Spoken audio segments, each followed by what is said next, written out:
Laissez-moi vous raconter une petite histoire. Quand j'étais gamin, au centre aéré, il y avait un gars qui n'arrêtait pas de venir vers moi pour chercher l'amitié. Il était obèse. Alors attention, c'est important de dire qu'il était obèse. Il n'arrivait pas à avoir des amis blancs comme lui, et il venait chercher l'amitié avec moi. Plusieurs années plus tard, on s'est retrouvés dans un club de sport, et je me suis rendu compte que dans les vestiaires, qu'il se faisait harceler et même insulter par deux hommes blancs du club. Enfin, deux gars de notre âge, blancs du club.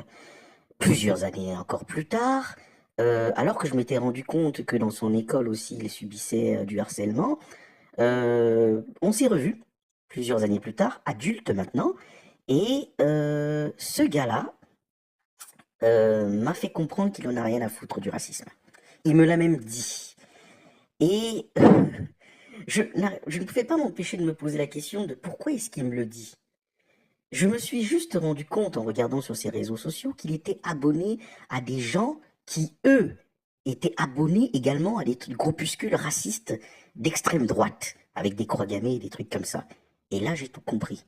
Je me dis, mais un gamin blanc qui se fait harceler, qui s'est fait insulter par d'autres blancs comme lui, il a décidé de mettre toute sa haine contre des gens issus de l'immigration, alors que eux, ils ne l'ont jamais rien fait.